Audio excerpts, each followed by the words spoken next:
It is Wednesday, and you know what that means.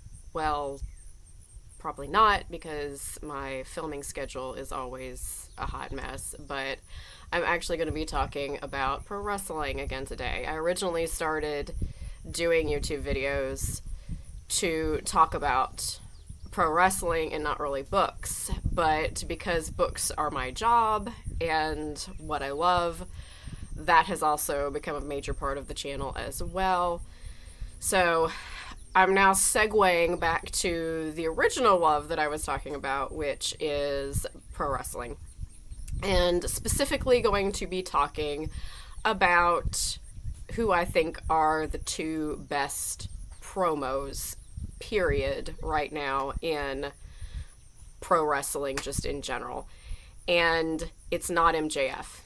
And I'm going to get that out of the way right away, and then I'll explain why I don't think it's him.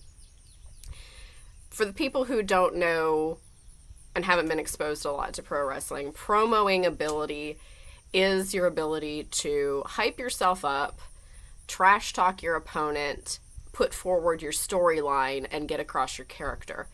So really, you have to be able to act, and you have to be able to basically be smart enough with what you're saying that people will be able to figure out very quickly what you're trying to do.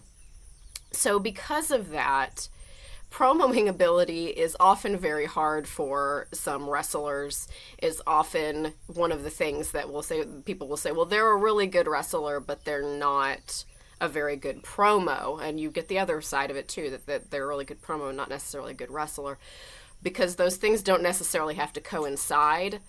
But if you have somebody that those two things do coincide, you have something very special. So you have some people like Steve Austin was not necessarily, I would say, a wonderful promo. You don't sit down and think of a huge amount of the Austin 316 type of thing, but you don't sit down and think of, oh yes, he was one of the best talkers in the business.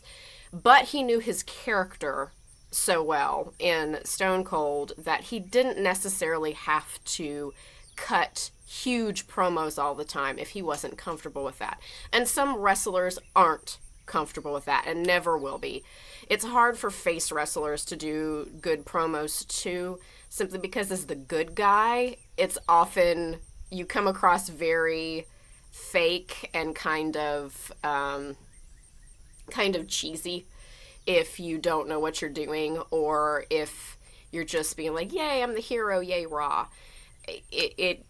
Face wrestlers just have a little bit of trouble doing that, which is why you often will see when they talk about really good promos, they're heel promos, they're the bad guy, or they're tweener promos, which is somebody who's not necessarily good, not necessarily bad, just kind of, they just, do their own thing. John Moxley is one of the more notable tweeners right now, that he'll beat somebody up and not necessarily be a good guy, but he also is not a bad guy.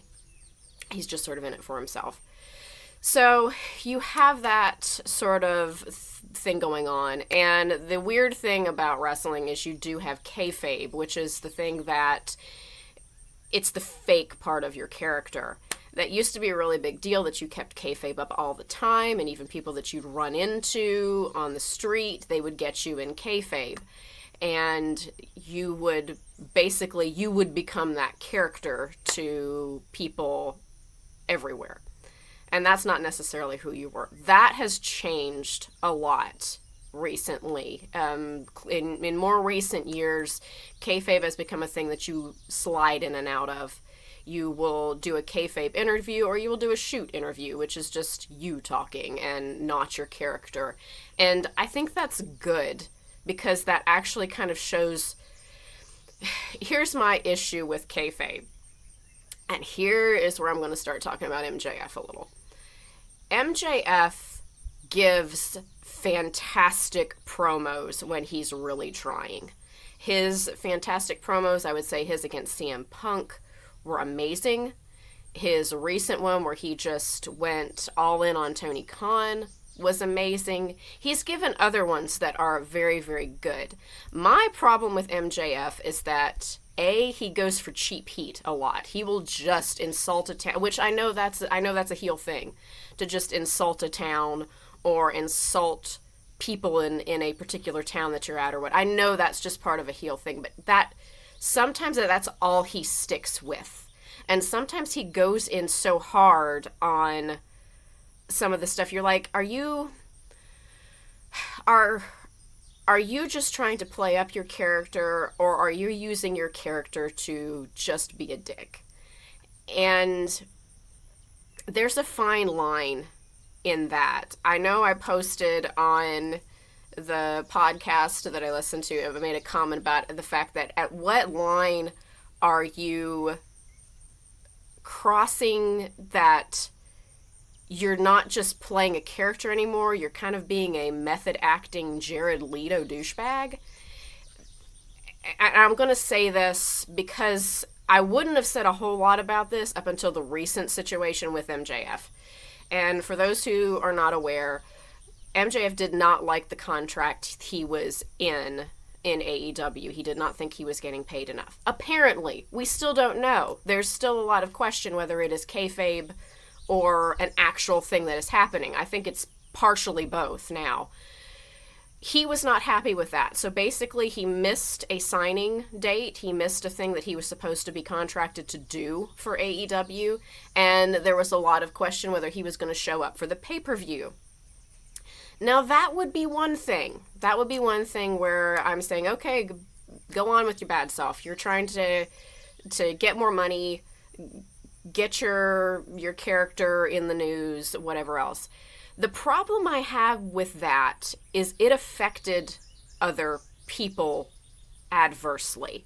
He was in a feud with a wrestler named Wardlow. And people who know me are automatically going to be like, well, you really like Wardlow, so you're going to... Yeah, but what he did, even if it hadn't been Wardlow, was a douchey move. It was a long-term feud that they had been building up to for years between him and Wardlow. Wardlow is an up-and-comer. He's not young, but he is a wrestler that they're going to try to push as a big name. That's very obvious. And he had been in this feud for the storyline had been going on for over a year. Like, this was a long-term thing. And then on the blow-off, the big confrontation between the two of them, he suddenly starts playing like he might not show up based off of contract stuff. It wasn't even in the storyline. So really the storyline became secondary to MJF's antics, really. And to me, I think that's really kind of that's sort of a dick move to do. I've seen a lot of shoot interviews with Wardlow himself, and he seems a decent dude. He seems like he very much liked MJF. He seems like he was very supportive of MJF and had a lot to say about complimentary about him. So this does not seem like a case where, oh yeah, he's trying to get back at Wardlow for some reason. This just seemed like Wardlow ended up being collateral damage. And that's not a nice thing to do. And I know people in wrestling that were wrestling's not nice. But it's a business, and that is like you very much undercutting a coworker who really didn't do anything to you. It's just you trying to get what you want, so you end up really hurting a coworker. Now, it was Wardlow hurt in a way that I think he won't be able to bounce back from? No, not at all. I do think his storyline was derailed a little. It seems like the last 2 weeks they've just kind of had some fluff things going on for him, because I think he and MJF were still supposed to interact. But MJF has disappeared since this whole mess with him and Tony Khan has gone on. I do think that derailed what he was initially going to do a little bit. I also think that the actual match between him and MJF, it was a little... not necessarily lackluster. It was what you were expecting, but the whole situation with MJF had so outstripped what was actually going on in the ring that anything that happened in the ring was not really not really what you were paying attention to. And that's a little bit unfortunate because the whole thing was supposed to be about the baby face getting over the horrible, mouthy, terrible, insulting heel. That's my problem. And even now, people are still being like, even MJF's friends, the rumor is that they don't even know what is shoot and what is kayfabe right now when it comes to what's happening with his contract and everything like that. And I think that's not necessarily a good thing. We can't tell if this is an actual situation or whether you're just being horrible. Does not seem like a good way to manage your life. And that's just my opinion. So when it comes to promos and who I think are really good promos, I'm talking about people who can slide in and out of character or take their character in a certain way that they can then turn it off back to their initial person. There's two types of promos that I'm going to talk about. One type is a natural promo, and that's somebody that I would consider that is taking their own personality and ramping it up to 11, and then they kind of drop back and then they're their own person. They're their regular self, but you can still see elements of that person in the character. That's probably the most normal type that I see. I see that as generally that's the easiest type to do. The other type is a non-natural promo, and that is somebody whose character and promo as a wrestler is completely different from them as a person. So they have to turn that completely on and off when they are doing shoot interviews or kayfabe interviews. And that's the thing I think MJF has a little issue with. If he is a non-natural promo, if he is not actually a horrible, horrible person, he can't turn it on and off very easily as a performer. Because if he has to stay in method acting kayfabe Jared Leto nonsense constantly, then his acting abilities are a little skewed, I'm just going to say. And that's just my opinion. Now, the two promos I'm going to talk about as who I think are the best in the business at this point is one of them being Eddie Kingston.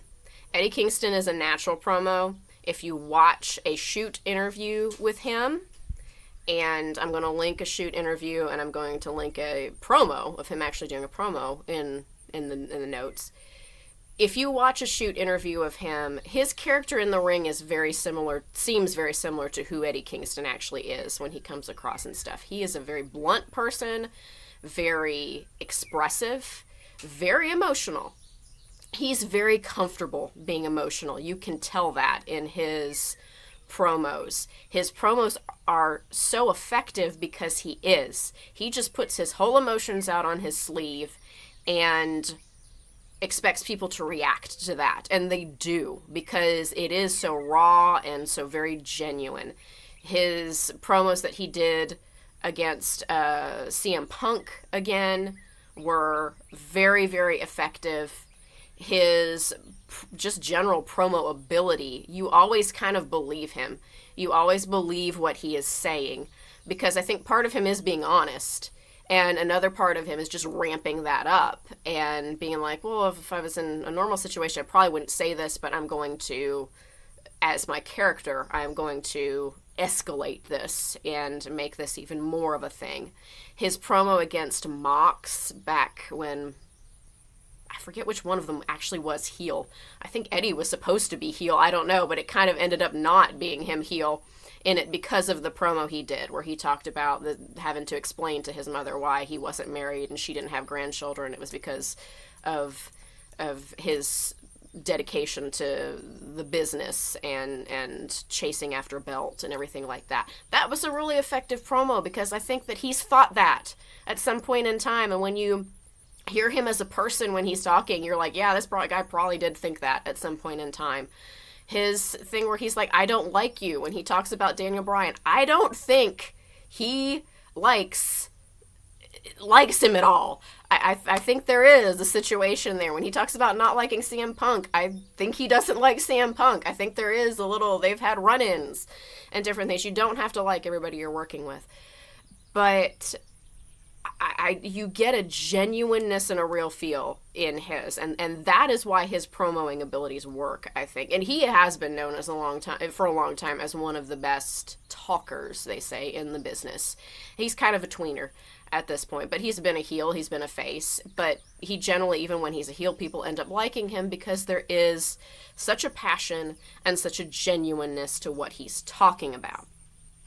Now, fast forward to the other best promo, I think, going on right now. And you'll notice I'm not talking about WWE, and that's because they script so much of their promo. I would say Kevin Owens is a very, very good promo, but I can't tell how much of that is scripted and how much of... He's a funny promo a lot of times, too, in his heelness. But there's such controls on WWE, it's hard to judge sometimes. So I'm going to say Eddie Kingston is one of the best going at this stage. The other one is one that might not get mentioned in some corners, and people are going to think that I'm just biased because I like this wrestler a whole lot. But I like this wrestler a whole lot because of who he is and who he is as a promo and a character. And that is Switchblade Jay White, who works for New Japan. Jay White is really, for all intents and purposes, not that old. And I say that because MJF's situation, he's not very old either, and that actually kind of, I think, is part of the issue with his promoing situation. He's only 26. I believe Jay White's 29. And has not been in the business as long as some of the other guys.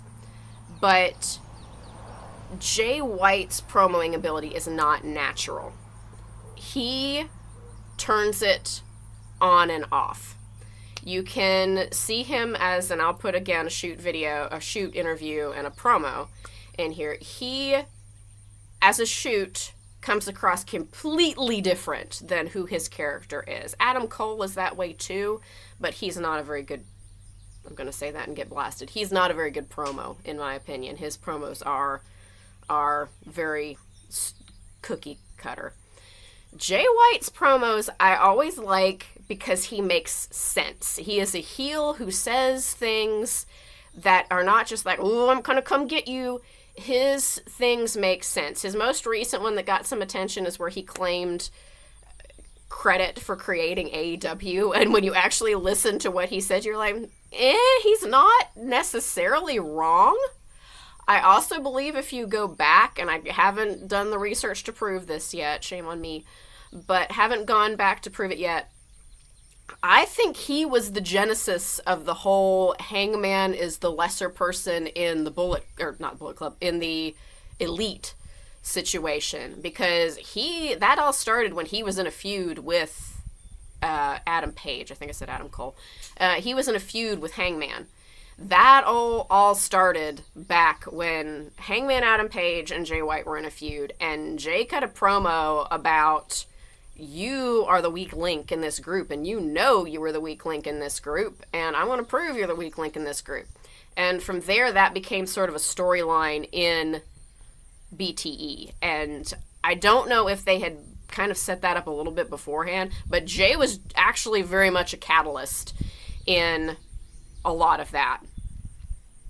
And that's the thing with him. He is a very smart promo. He will say things that you're like, well, I can't necessarily disagree with him when he says stuff. And I cannot necessarily say, well, he is just being a bad guy, because he makes sense. He also makes sense. He remembers his storylines.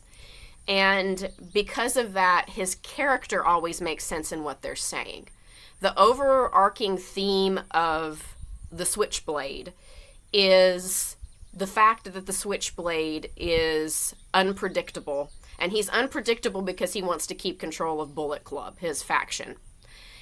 And that's actually very smart. Everybody threw an absolute fit when he turned on the Guerrillas of Destiny, and they had been long-term members of Bullet Club and very popular, Tama Tonga and Tongaloa. And he turned on them and kicked them out of Bullet Club. he's turned on Kenny and got rid of him out of Bullet Club. He's done that several times, and recently, just last week, he didn't necessarily turn on Adam Cole, but he sure put him off his game, because Adam Cole was making a lot of assumptions about what he was gonna do to challenge for different things, and Jay was like, no you're not. That is the one thing about Jay that is always very, very predictable, is the fact that he's going to, anything that is a threat, he is going to remove. That is good character arc here, because he has watched at least 3 members of Bullet Club get kicked out by their own people. Finn Balor was kicked out, AJ Styles was kicked out, and Kenny were kicked out by their own people in Bullet Club. Well, Jay's smarter than that. He's not going to let that happen. And because of that, he will turn on anybody in Bullet Club in a heartbeat. And that is just part of his character. There's a level of him that he has a little bit of a wink and a smile about the fact that I know what I'm doing, and I seem very unpredictable and sort of chaotic, but there is a method to the madness there. And because of that, I think he's a really, really good promo. When you listen to his shoot interviews, he seems like just a very, I don't want to say chill. He doesn't seem chill so much as he seems just like a guy you'd want to hang out with, because he has interesting stories. He is very sarcastic and very witty. And I think that all kind of meshes into his actual character. And he can slide in and out of kayfabe very easily. You watch him in a formal interview where he's at a TV station where he's trying to promote his matches and what's going on with the show he will have. And he will come across cocky and whatever else, but then he also slides back into what you can see as, oh, that's probably him as a person. And then we'll slide back into the cocky whatever else. So I think he comes away from this with people being like, oh, genuinely, the interviewers who don't know anything about pro wrestling, be like, oh yeah, he seems like a decent dude. He's just, they're bad guy, but he seems like a decent dude. I don't think that happens with MJF. I think he really rubs people wrong because he stays in kayfabe so constant. But I give that to Jay White because he was not a natural promo. If you watch his stuff when he was a babyface back when he was very young, he seems very uncomfortable. It wasn't until the Switchblade thing came in that you see him really either have worked on that a lot, or he just found a character that he molded into something that he understood. And because of that, it works very, very well. He also uses his body language in interviews as well, in promos. He does his best ones when he is straight at a camera after a match, and that's how New Japan kind of does their promos. He straight at a camera after a match. He has a tendency to, and I know this is a put on because when you see him in casual interviews, he leans back. He's one of those guys who leans back and takes up space. When he is in kayfabe promoing, he hunches down. He's a big dude. And he hunches down and kind of hunches over the table in this way that, first off, it looks like he's really, being intense and into the camera. And secondly, it also looks like at any moment in time, he's going to shoot across the table and, grab someone. And that is just a part of his body language that he uses. Eddie Kingston is different. Eddie Kingston's very kinetic. He's always moving around in the ring, pacing, getting up in people's faces, backing up, a lot of facial expression, and different things like that. Jay's not so much that, but he uses his body language very, very deliberately when he does things. And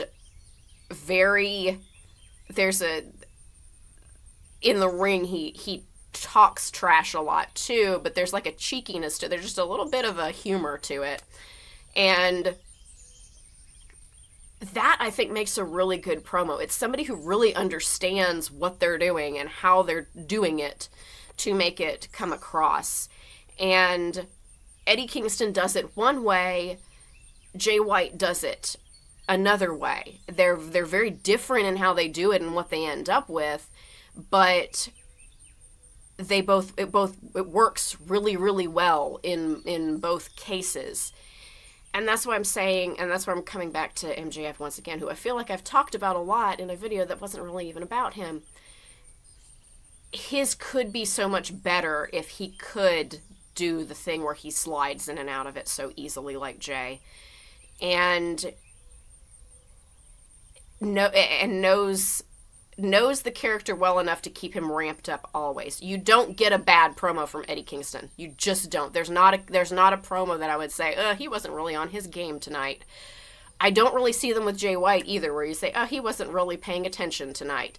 I do see them with MJF, where I'm like, he just went for cheap heat and some insults and is then going to get his stuff done. People can argue with me over that. That's fine. I know MJF has this huge, massive following. That's great. He deserves it. And am I saying he can give the best promos? He can give the best promos in the business. I don't say he's consistently the best promo. There's a difference. My sinuses are still a hot mess. There is a difference there, in my opinion. The people who are consistently the best promos are the ones that they know their character, they know their job, they know what they're out there to do, and they give their performance and move on. MJF sometimes does that extremely well, and then sometimes it's just like, okay, he insulted some people and kind of went about his business. And I once again say that is because he's very young. And even though Jay White's not a whole lot older than him, Jay White seems to have had a lot of life experience and also seems naturally very good at that. If you listen to... He's talked about it twice, at least, on interviews that I've heard, where he talks about how he got to go to WrestleMania when he was younger.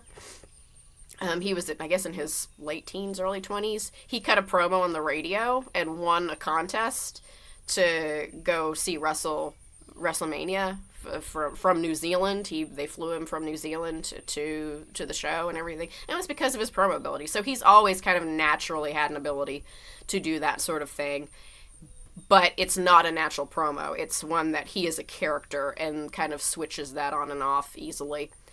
And that's why I say sort of some of his intelligence kind of pops in there too, that he can very cleverly hook things together that make sense. So, it makes sense in storyline anyway. He keeps his storylines very connected and making sense. So that being said, those are who I think are the two best promos in the business right now. And you have my reasoning for why I don't think it is the person that everybody automatically will think of, because of the explosive set of promos he can do. These other two, it's a little more on the subtle end, but the consistency is what is my determining factor. So, after no wrestling video for I don't know how long, I think the last thing I talked about was Danhausen and Hook, you have about a 30-minute video of me talking about promoing ability. So, for the people who are here for books, I am so sorry. I will get another book one out tomorrow. I hope you were entertained by pro wrestling. For the people who were here on pro wrestling, you finally got a pro wrestling video after I don't know how many videos of being subjected to books. So I will put the links to the shoot interviews and the promos in the notes below, so you can hopefully go and kind of see the difference or not difference between these two guys and what they do. And now it will be back to books for a little bit until I have another big thought about pro wrestling.